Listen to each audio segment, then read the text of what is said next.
नमस्कार बंधू आणि भगिनींनो. महाराष्ट्र शासनाच्या उद्योग, ऊर्जा, कामगार व खनिकर्म विभागाने एक अत्यंत महत्त्वाचा आणि दिलासादायक शासन निर्णय जारी केला आहे. महाराष्ट्र इमारत व इतर बांधकाम कामगार कल्याणकारी मंडळ मुंबई अंतर्गत नोंदणीकृत असलेल्या सर्व सक्रिय महिला बांधकाम कामगारांसाठी आता सुधारित प्रसूती सहाय्य योजना पुन्हा लागू करण्यात आली आहे. केंद्र शासनाच्या सामाजिक सुरक्षा संहिता अंतर्गत असलेल्या तरतुदीनुसार हा निर्णय घेण्यात आला असून, प्रसूतीनंतर महिला कामगारांची आर्थिक सुरक्षितता जपणे, त्यांचे आरोग्य सुधारणे आणि माता व नवजात बालकांचे कुपोषण टाळणे हा या योजनेचा मुख्य उद्देश आहे. या सुधारित योजनेअंतर्गत पात्र महिला बांधकाम कामगाराला आता 25,000 रुपये इतके एकरकमी आर्थिक सहाय्य थेट दिले जाणार आहे. यापूर्वी नैसर्गिक प्रसूतीसाठी 15,000 रुपये आणि सिजेरियन प्रसूतीसाठी 20,000 रुपये दिले जात होते, जी योजना मधल्या काळात बंद झाली होती. परंतु आता नवीन नियमांनुसार नैसर्गिक प्रसूती असो किंवा शस्त्रक्रियेद्वारे सिझेरियन झालेली प्रसूती, दोन्ही प्रकरणांमध्ये 25,000 रुपयांची एकसमान आर्थिक मदत दिली जाईल. ही रक्कम थेट लाभार्थी कामगाराच्या बँक खात्यात वर्ग केली जाणार आहे.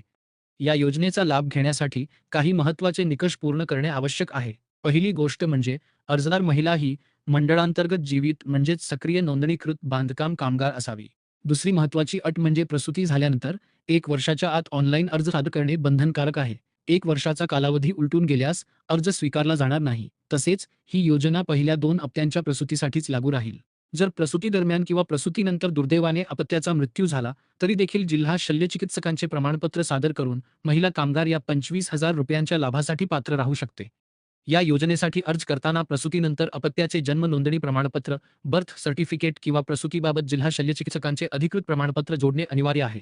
तसेच अर्जदारांनी एक गोष्ट लक्षात ठेवणे अत्यंत आवश्यक आहे की जर कोणी चुकीची किंवा खोटी माहिती देऊन लाभ मिळवण्याचा प्रयत्न केला तर दिलेल्या लाभाची वसुली केली जाईल, संबंधित कामगाराची नोंदणी रद्द केली जाईल आणि त्याच्यावर फौजदारी कारवाई देखील होऊ शकते.